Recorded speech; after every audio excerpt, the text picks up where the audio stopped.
Hey, everybody, welcome back. It's another episode of Dadcast. I am, as always, your host, JP, along with the other host, Mr. Nick Martin. How you doing, buddy? I'm good. I'm confused by your shirt, though. There's no graphics. It's plain, man. I know. It's weird. We went plain Jane today. I've got a thing about getting just a bunch of plain T-shirts. Okay, I'll admit it. I haven't done the laundry in about a month and a half. And now I'm down to all the non-graphic tees that I own. So that's the explanation for that one. Today on the show, man, we've got an incredible, kick-ass, awesome guy. He is the co-founder and owner of Tapout Clothing, along with being an entrepreneur and all kinds of great things. He is Mr. Dan Caldwell. How you doing, buddy? What's up, guys? How you doing? I got the plain tee on too, so right. Of all the guys, you'd think maybe he wouldn't have the plain tee on, but that's just how it is, man. Yep. Welcome to the show, man. Good to have you on. We appreciate you taking the time to do this. As a rite of passage, the very first question we always ask of all our guests on Dadcast is, are you a dad? I am a dad. I'm a dad. I'm a father of 5, and I have 3 previously, and that are older along the spectrum, and 2 younger ones that are 3 and 7. Wow. Okay. And if I ask a personal question, how old are you? It pertains to the next question, if you're willing to answer. Yeah, I'm 51. 51. Okay, so you were right there in the same, same ballpark as Nick and I. I'm older than Nick. I'll be 49 this year. And we skew older dads. And you are right there along that lines. If that's even a thing to say, it's so weird nowadays. I don't look or feel 50. You sure as heck don't. But 3 and 7 at 51 years old, you're right up there with Nick. Nick has, at last count, 837 children.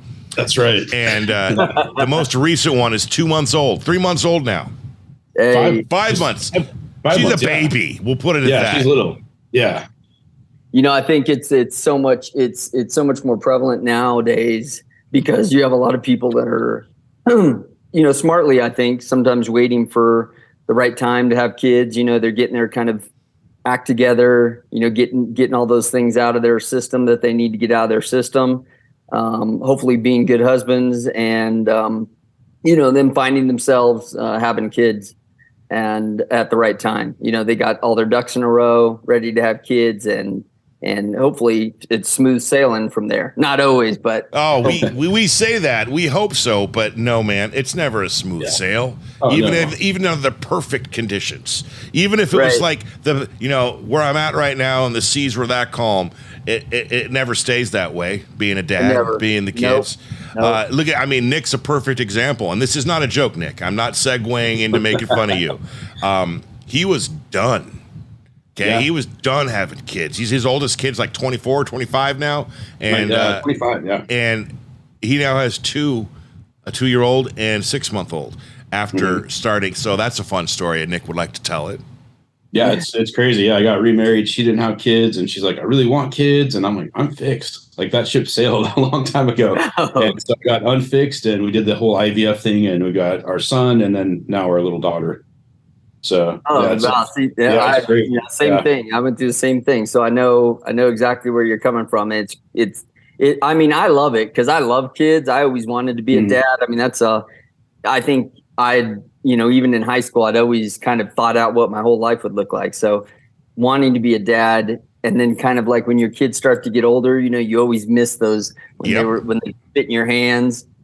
There's days though where my 3-year-old is just like at my last nerve, and I'm like, God, I can't wait till you're 10 and you can be self-sufficient and make a sandwich or whatever it is you need. You can like voice your opinion and tell me in a way that I understand would be awesome. Yeah, fortunately or unfortunately, they're probably going to be. I'm going to die in this role, so they're probably going to be the death of me at some point. They're great kids. I love my kids. They're amazing.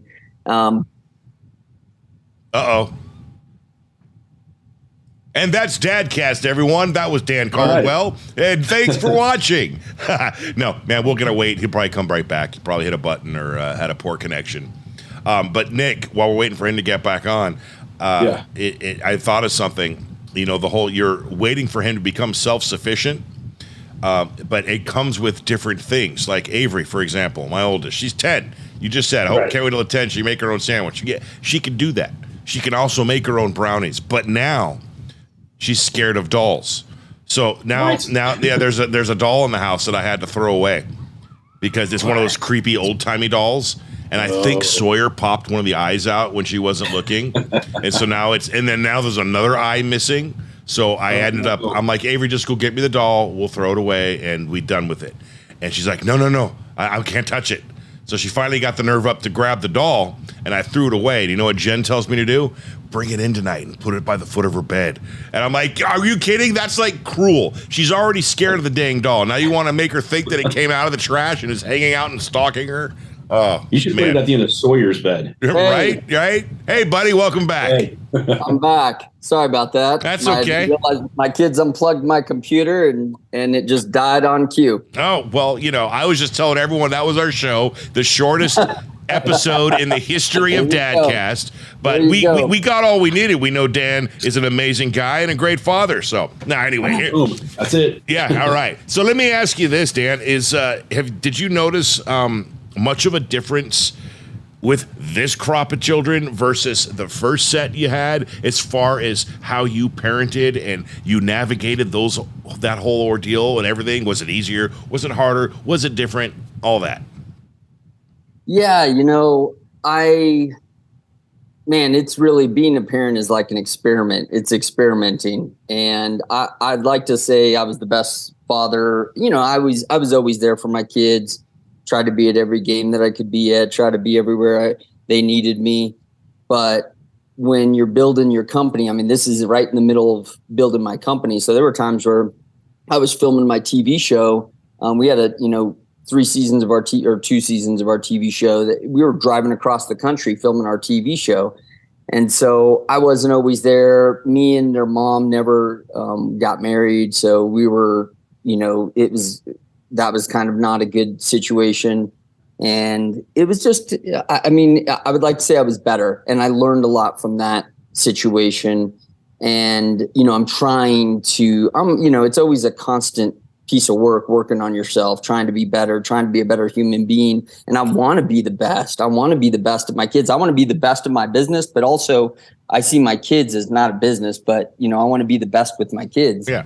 So I'm constantly trying to refine how I deal with things. Sometimes I'm guilty of coming home, from the office in a volatile situation where you're, yelling and antagonized and you're bringing the heat, and all of a sudden you bring it home to your kids and it doesn't, you're like, you have to check yourself real quick. And, luckily my wife's an amazing woman and she'll put me in check real quick. Right. Yes. Like that. So it's we really, and we're both constantly refining how we deal with our kids. We want to bring up our kids in a different way. These kids today, there's so much that's different about the world. The world's changed, but also too, how my outlook on life. Like our kids are homeschooled, for a lot of reasons. There's multiple reasons, but one of the reasons, like somebody was asking me yesterday that, hey, do you have to bring your kids to all your meetings? And, we choose to bring all of our kids to all of our meetings now. So our young kids are getting exposed to this business, and my other kids did too, because they lived in the office. They literally, they were there every day. Yeah. And, because they're, it was just part of life. And then we opened up a little coffee shop for them, and they, were working that as they got older. But these kids, I wanted to, I don't have an office like that anymore. I don't have this big, huge warehouse where we're selling clothes and stuff. So we do a different type of businesses. So I want them exposed to it by being inside of our meetings. And so I bring them to all my meetings. I bring them to, big negotiations, and sit there. I want them to hear how I do those things, because if they don't learn it from me, who are they going to learn it from? School's not going to teach it. Not that they go to school, but the school's not going to teach them how to do that. Nobody else is going to teach them how to do that. So they learn a lot about outside history and all that stuff. But when, they're not going to use that when they're building a business or whatever they're doing. This is how they used to do it back in the 1800s. The 1800s, if you had a mercantile, your kids worked in there. Mm-hmm. They were doing their schoolwork in there. my wife grew up like that too, because her mom was a single mom who owned a jewelry store and was trying to raise these, 3 kids. And that was history. And today we kind of lost sight of that, I think. And so our kids are kind of, we shove them off to school and leave the teachers to go teach them. And and if you can see what's going on in the school system right now, that's probably not the best plan. Yeah, I can't disagree with you there. However, in my neck of the woods here in Southern Oregon, go Jacksonville Elementary, it feels to me, at least from what I've seen and glimpsed, it felt like it was when I was a kid in elementary school. Classes are still pretty small. Teachers are still doing their thing. And although they are trying to teach that crazy core math, which I'm just, what do you do? That's not math. That's not math. But, for the most part, it seems pretty accurate. So we're lucky when it comes to that. But you're not kidding, man. And, kids learning everything on TikTok these days. No bueno. Yeah. No freaking bueno. Yeah. Now, you mentioned you're taking the kids to the office with you. What is taking up Dan Caldwell's time these days, business-wise? Well, I'm consulting for companies, and we have so much different types of businesses going on. But the business that we're just starting back up is our podcast. So we're doing our podcast too. Okay. Now's the time. Promote name of the podcast. Yeah, it's called the Pretty and Punk Podcast, and basically, we started it like 3 years ago, and it's about business parents who are raising kids, within that space, how entrepreneurs raise their kids. I want to know how guys like Grant Cardone raises his kids, that Brad Lee raises his kids. I want to know how these different entrepreneurs are treating their kids and exposing them to their business environment or lack of. How they don't want to do that. How do we, as entrepreneurs who are different, we're a different breed. It's like we may not have the same hours that everybody else has. We may not have a 9-to-5 job. We may work from home like we do. Most of the time we're working from home. So other than traveling to meet people and stuff, like we just went to go meet with Mark Wahlberg, and we're doing something with him right now. And we took our kids to that meeting, so, and I told Mark, excuse me, I hope you don't mind, but I bring my kids to all my meetings because I want to expose them to this stuff. I know she's 3 and he's 6, and, I don't know whether he'll get that or not, but he did. I mean, right away, he said, yeah, I love that. Like, I love to introduce my family to everything I'm doing. And that was definitely one of the coolest things I've seen on your Instagram, with your kids interacting with his kids and making business deals. Yeah, I mean, that's how we want it. Yeah. That's how we choose to live our life, because we can. Not everybody, has that same situation, but I still think no matter what, you can come home, even if you don't have that situation. I can come home and when I'm not, there's other times when I've worked inside other people's offices. So I've had to go into the office every day to work with them, on their company. And when I come home, I tell my kids exactly what we were doing. It's like, oh, today I did this. We just, remember Chuck? We got Chuck Liddell. I was talking to Chuck Liddell yesterday, and we're doing a hat deal with him. Look at this hat. What do you think of this hat? See, I designed all this, and I like how this came in. And we did this blue, the same blue as Chuck Liddell. Like his shorts that he used to wear, and I pull up the picture of the shorts he used to wear. I want them to understand every piece of what I'm doing and why I'm doing it. And hopefully that gives them a heads up on, what they're going to encounter down the road. I want them to be creative. And I see it in my son already. I see him, not that talking like a kid isn't a good thing, but they do speak in a way that feels like it's more grown up. They're expressing their ideas in a different way. They're having conversations with adults in a different way. And they have full-on conversations. I'll put my kid spoke in front of 3,000 people over here, did a full-blown, 6-minute speech in front of a 3,000 people out here in Utah. It's like I want to put him in those situations so that he has the tools that it takes, because the hardest thing to do is deal with people. Conversations are everything. Conversations are how you build businesses. You're not going to build a business huddled up in your computer. I mean, you can kind of today, some people can, but at the end of the day, there's a plateau there. If you want to get to that point where you're building a, $100 million business, you're not going to do that unless you're standing in front of somebody. You're going to have conversations with people along the way. You're going to have networking. You're going to have negotiations with people. And if your kids don't know how to do that, or they're learning, or, that takes that first 10 years, 20, it was hard. I was 20 and 20, even in the Tapout days, I was very, I don't want to say shy, but I was definitely an introvert, and I played it to the hilt. I didn't want to be around people. I didn't want to talk to people. And when we did, I probably didn't do it the best. I could have been so much better at 34. I could have had better conversations. I could have been more aware of the back and forth playground that we're having in this networking or in this negotiation. So I want my kids to see that. So at 20, they're doing those deals. I want my kid to do $1 million deal at 20 years old, because he enjoys it, because he's having fun with it, and he's excited by it. And I think when the kids get up on stage or when they talk directly, it's simplified and to the point. That's what the kids know. It's much simpler. They haven't experienced everything, and let's say what's on their mind. Just boom. And they're not scared. Yeah, right. He's not scared. He got off the stage and he goes, "Oh, that was so much." He goes, "That was so fun." And you go, "Are you scared?" He goes, "No, I want to do it again." He enjoyed it because the whole crowd, he got a standing ovation. The whole crowd. He in the middle of his speech, he recites Theodore Roosevelt's "Man in the Arena" speech. So he knows that whole speech too by heart. And so he's doing his speech, and then he does this "Man in the Arena" speech, and his speech is called "The Power of Words." And the whole crowd could not believe how he knew this whole speech by Theodore Roosevelt that Theodore Roosevelt gave back in 1912 or whenever it was. I believe it's 1912. He enjoys interacting with the crowd like that, and that's what I want for him, because I would have been scared to death at that age. You'd have had to push me out on stage, right. And at the end, I would once I got out there, I probably would have went blank and forgot everything.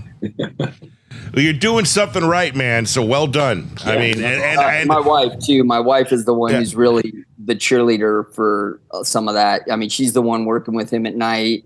She's relentless on him about making sure she's Hungarian, and I would call myself, as hard as I can be sometimes, I would call myself soft when it comes to the personality. So she's much more stronger personality than I am, and she's great. It's got to be pretty proud too, though, seeing your boy on stage doing something like that. Oh yeah, amazing, unbelievable. I just got immensely proud for you and your son listening to that story. So I can only imagine how you feel. Amazing.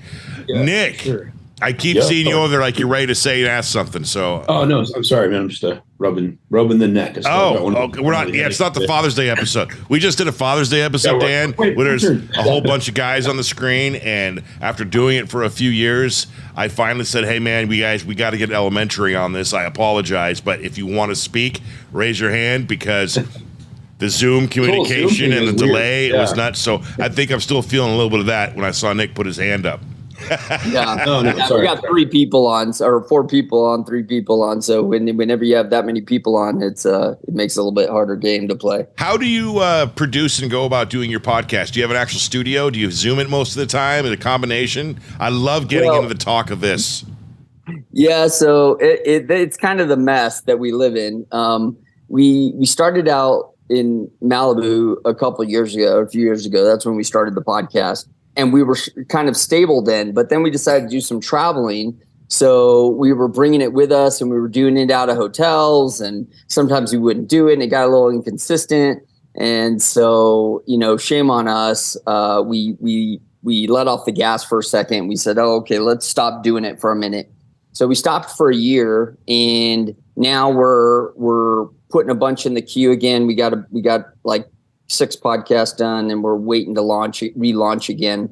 So we're about to relaunch right now. And lately, what we've been doing, because we've been staying here in Utah, because we have a place in LA, we have a place in Vancouver, and our but we don't have any setup there. So we're doing a setup here. And then we also have a studio that we sometimes film out of too.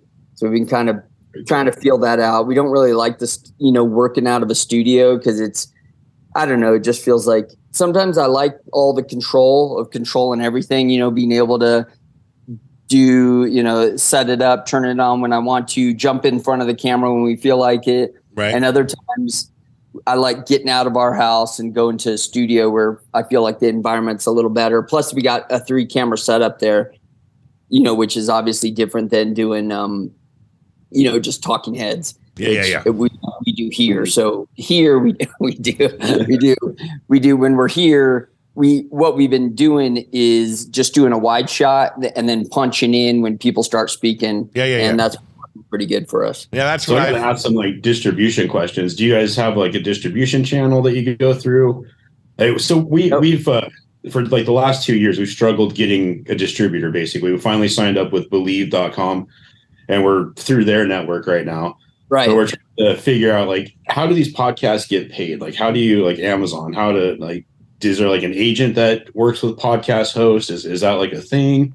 Well, a lot of like Dear Media, we haven't tried to do that yet. And we were kind of talking about doing that once we kind of get going consistently. Mm-hmm. But yeah, guys like Dear Media and some of those other podcast hosting companies, what they do is they do some rev split for, they go out, they have salespeople that go out there and that's all they do is they're just trying to drum up revenue for advertisers, and they just show them, hey, this is all, this is our menu of all the different podcasts we have. And then, that's a way of doing it. But you're giving away most of your show, at that point. Mm-hmm. I don't know the specifics of the contract, but I'm sure you're giving away a lot to make that happen, because basically all you have to do is put together a podcast every day, every week or every day, however you're doing it. So for you, it's easy. You just show up. For them, they're doing all the mixing, the advertising, the pushing the podcast out. They're getting all the sales done. So all that stuff falls on them. So I'm sure they're taking a pretty good chunk of the show for that. Mm-hmm. There you go. Interesting. Yeah, we've just been trying to figure out, like, that we see these other podcasts that get, $20 million from Amazon or whatever. And of course, they're famous actors. We're definitely that's not why. that. But there's a lot of people that are nobodies that are doing the same thing. You know what I mean? So it's really,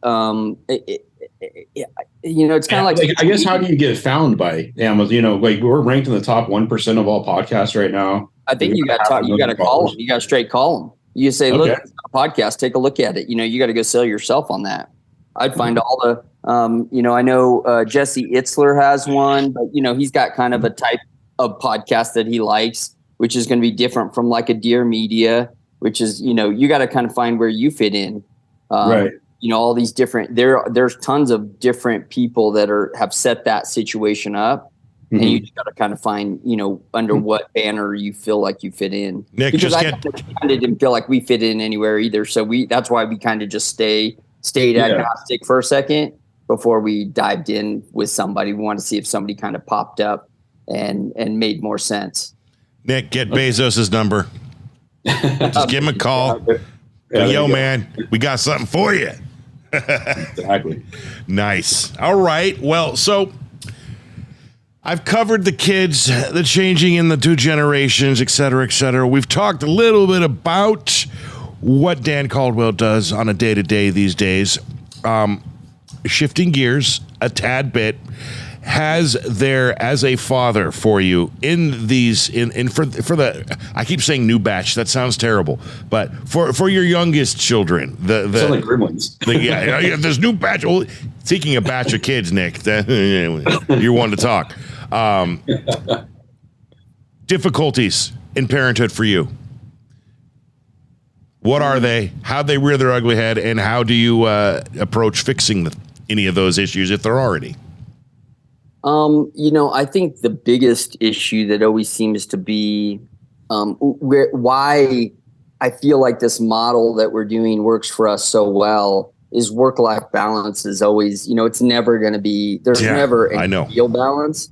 So you're trying to find, well, what's the best I can do? And and for somebody who works at home, it's really hard when you have to find, what is the right thing, and there's no playbook for this. It's like you can read a bunch of books and somebody will tell you one thing and somebody else will tell you a different thing. We were looking at a book yesterday that basically said, don't go to any of your kids' practices, and don't go to your kids, you don't need to go to every game.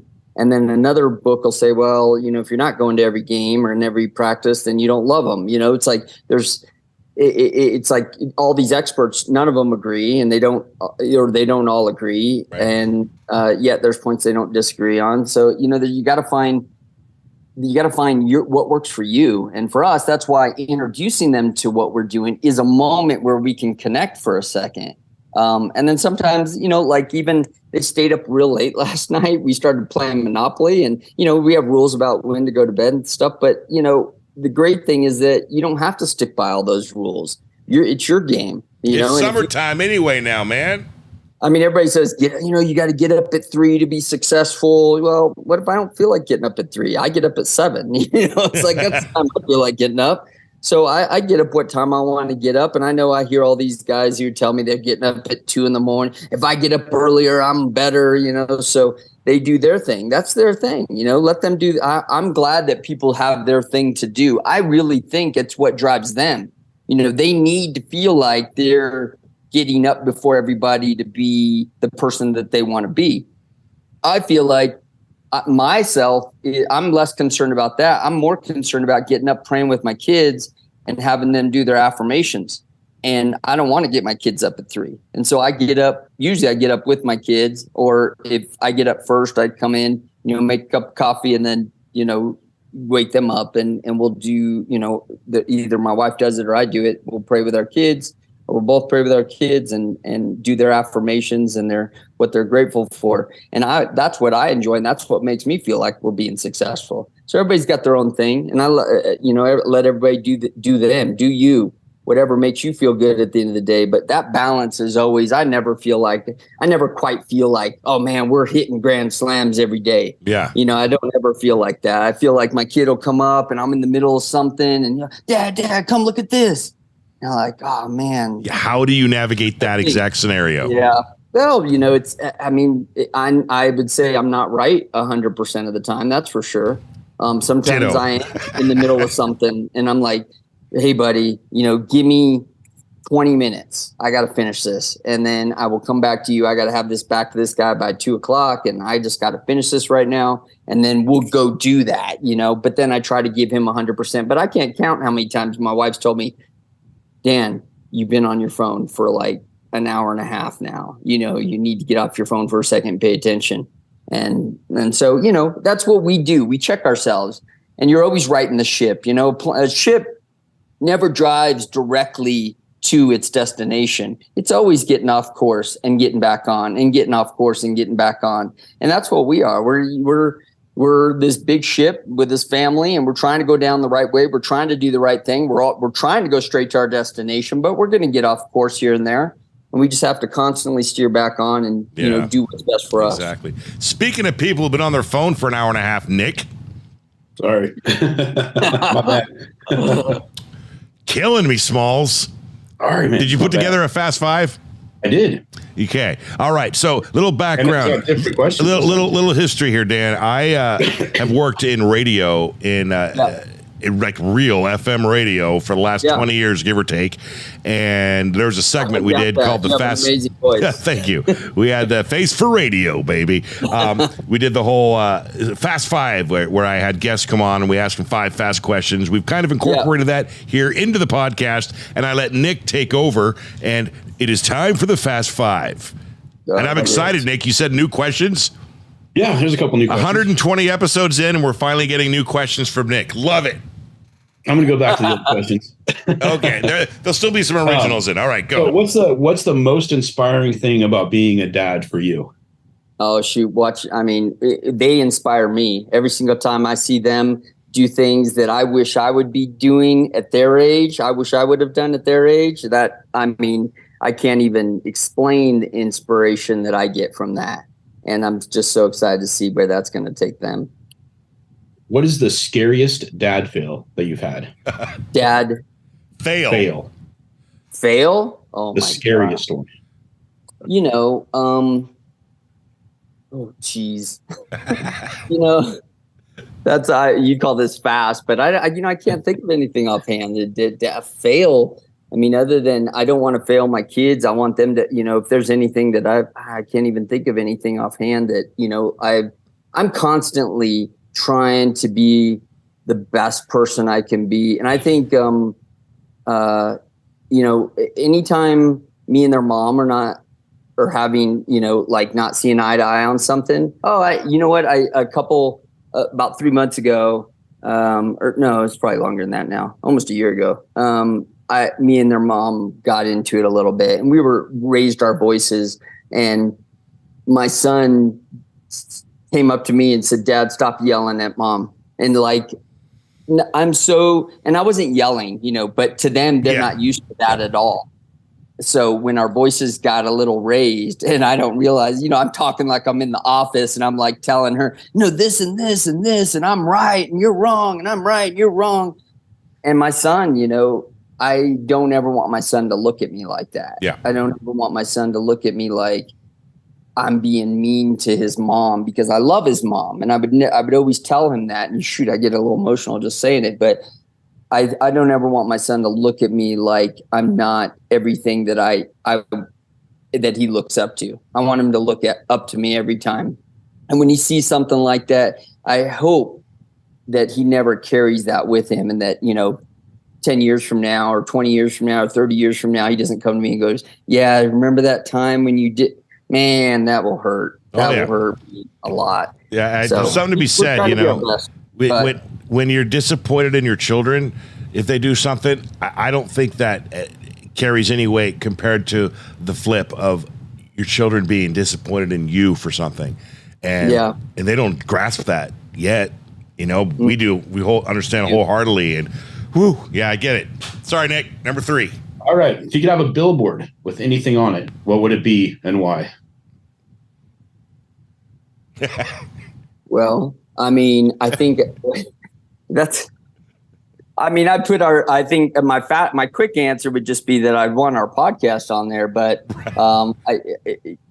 you'd have to give me like 20 minutes though to figure out a good phrase. I want people to see that I want whatever the words are, and I don't have the exact words because I'm not quick like that I'll just throw some words out there. I'm very precise. I want to think about those words I throw up there, but what I'd like to convey on this billboard is us and our family doing our podcast, that you can run a business and keep your family together at the same time, and make your, bring your family together with your business. It doesn't have to be, I'm going to be successful here. The problem is you see all these people become successful. You see your Bezoses of the world, then get a divorce. You see your Bill Gates of the world, and then get a divorce. You see these guys that are, create all the success, including, myself. You create this success, and then your relationships fail because you gave 1,000% of yourself over here, and you didn't account for what's going on over here.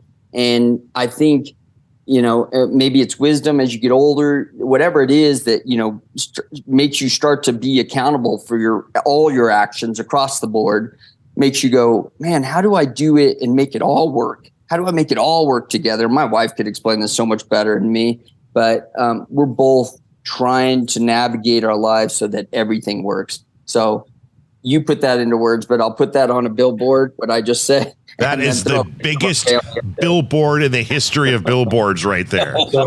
So the reason we asked this, when we first, like the day after we started the podcast, I went and bought a billboard on the busiest highway in Medford that just said the #1 parenting podcast with our pictures on it. We didn't even finish 2 episodes in, and he's out there running his mouth, telling the world that we're the #1 parenting podcast in the world. And I jumped the gun a little bit. And I was like, it worked out for us. We're by no means bad parents, but we're by no means the #1 parents. That's even today. I'm not going to stake claim to that one. Podcast. Yeah. So nice. But what's funny, I think those words are great words. That's perfect. It was hilarious. Our mugs were on there, but then here we are. Fast forward, about a year later after that, it turns out we could actually say Yeah, we're right up there with one of the top ones. That's pretty cool. But at the time, man, I was just Nick, what are you doing, man? God. Number 4, Nick. What's your favorite food to cook for your kids? Eggs and egg burritos. Oh, I'm in. Let's go. That's awesome. My kids always say, "Oh, Dad, make those egg burritos." We use these gluten-free tortillas and butter them up real nice. Get the scrambled egg, make them a special way. I got my own secret recipe for this scrambled egg. Get them in there with some spinach and a couple other things. Throw it together, and they love those. They love those burritos. They'll ask for 2 or 3 of them. Boom. Nice. Very cool. What's your proudest dad moment, other than the one you already talked about? My proudest dad moment, probably.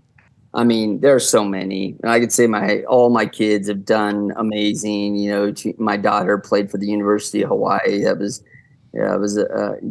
so proud of her. And my other son, being, he was a freshman on the varsity team, and my other son's just so smart. When he got into college, and then just all my kids have been blown me away on some of the things that they've been a part of and done, and they make me very proud all the time. But I think my son being up on stage in front of all those people, no doubt, that's the proudest papa moment for sure. I was standing back there more excited than he was, filming everything, got the camera out, trying not to be shaky. I'm holding my daughter at the same time, and just such a moment I'll never forget, and I hope he'll never forget. I have this video of him. He might have been 6. I was thinking he might have been 5 or 6. He's right there. And just seeing him up there, this little tiny dude, and in the most beautiful theater you've ever seen, and where it's like it looks like something, like those old theaters with the mezzanine, and then like these private little booths that are off to the side. Everything's in gold, and just this beautiful, beautiful theater. And all these people out there, I can see this lady up in the top is crying. She's literally wiping tears off of her face as he's speaking. And everybody's got the biggest smile on their face. And as soon as he finishes, they all rise at the same time, giving him this huge standing ovation. And I have it on video. And, just to have that on video, that moment that we can capture and always be able to show it to him again down the road.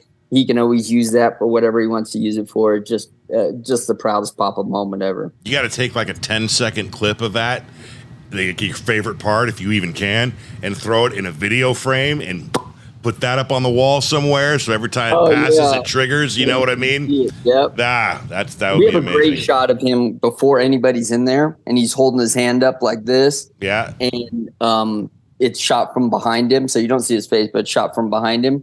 And he's standing in front of this. It's all lit up, and it's just the best picture ever. It's pretty incredible shot. Good stuff. How old is your oldest kid? She is 23. 23. All right. So take me back about 24 years ago, if we can go that far. Someone came to you and said, "Hey, guess what? You're going to be a dad," and you found out the news for the very first time. Can you recall the emotions of that day? Oh yeah. It was a long time ago. But, I just always wanted to be a dad. I was a little worried because I didn't feel like me and their mom was a good match. And I didn't think that was going to work out. And, that's all my fault. And I'll take responsibility for that. But I wanted her to have a great life. And so it changed my life forever. I just knew everything was going to be different at that point. And I became a different person. I was a police officer at the time. So because I was a police officer before I started Tapout, and everything about me just changed as a human being. All those memories of how my parents raised me, and my parents are amazing. We didn't grow up in the best neighborhoods, but they taught me so much, and they were just amazing, had a great effect on my life, and going to church and all those things that I wanted for my kids, just exposure to God and just bringing out the best in them, and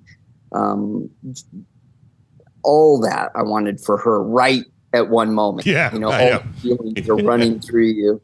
And I think holding her, like, oh my gosh, I remember holding her and just thinking she was so small. And although she wasn't as small as these two were, but she was so, I'd never held a baby before, really. I thought about that. I'd never held a baby before.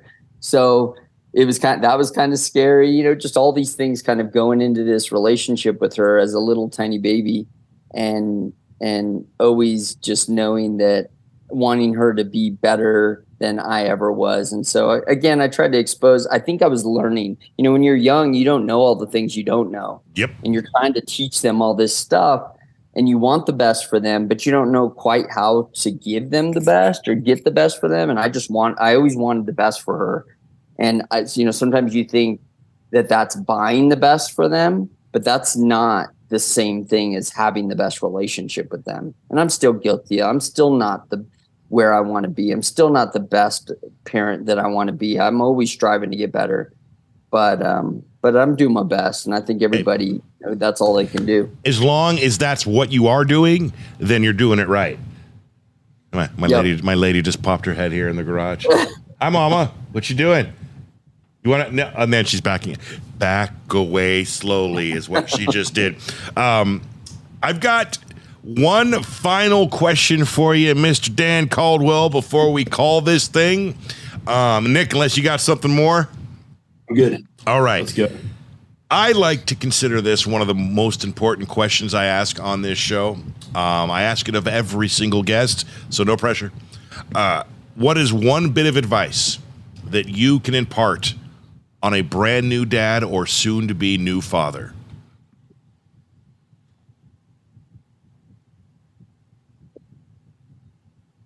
Wow. I love that reaction, by the way. Yeah. That means it's a good question. Well, the crashing feeling is that you want to tell you, hold on, buddy. I got so much to tell you. Let's sit down. We need to have a nice long conversation. There's so much to tell you, but I think a lot of, and this may sound, there's probably people out there who have a lot better advice than I do, but I feel like what's changed me as a person, it's the difference between who I was before trying to be this dad and this father figure. I'm going to tell you what to do and you're going to do what I tell you to do. And, I'm trying to be the dad, but I don't quite, there's no perfect handbook on how to be this person. So I think being transparent with my kid, be transparent with your kids on why you're doing everything that you're doing so that they understand why you want the best for them. I don't tell my kids, do what I tell you to do because I told you to do it.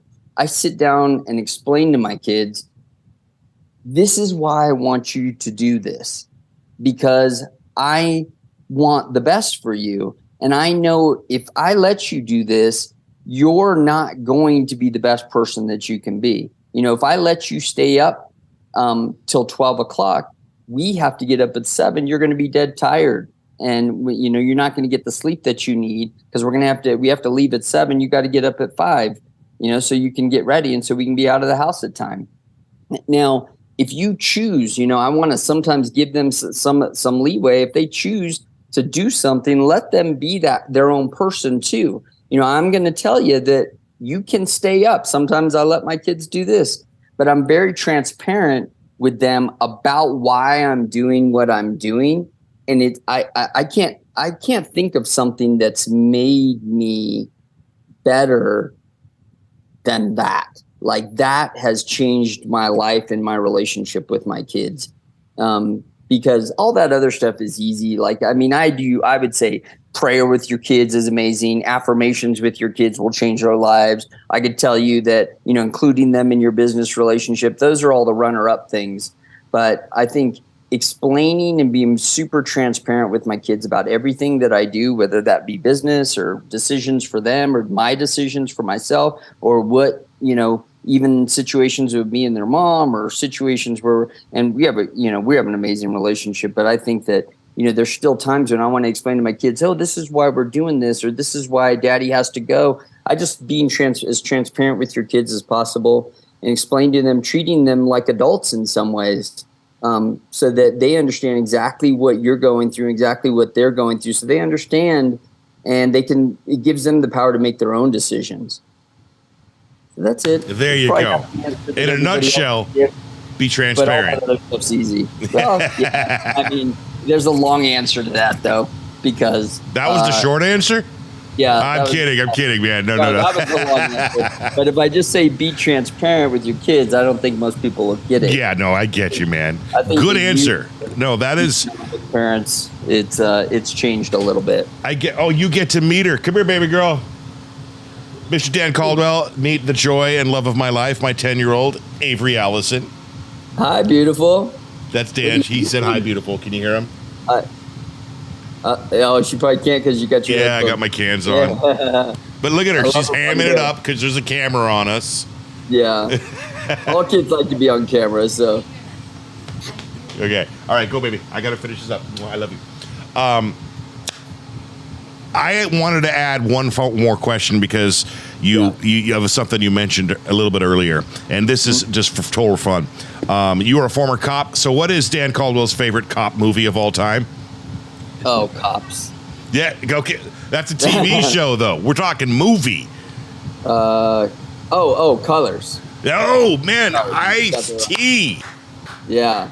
Dude, I love that. Sean Penn, Duvall. Yeah, that's a good answer. Yeah, Colors changed my life, man. That's the one that did it for me. When I saw that, I said, there's nothing I have to be a police officer. Like, wow. That's the coolest job on the planet. Yeah, and there's that, of course, great analogy. Run down the hill and the bolt. Yeah. We didn't go there, but good answer, man. And what a heck of a way to end this thing.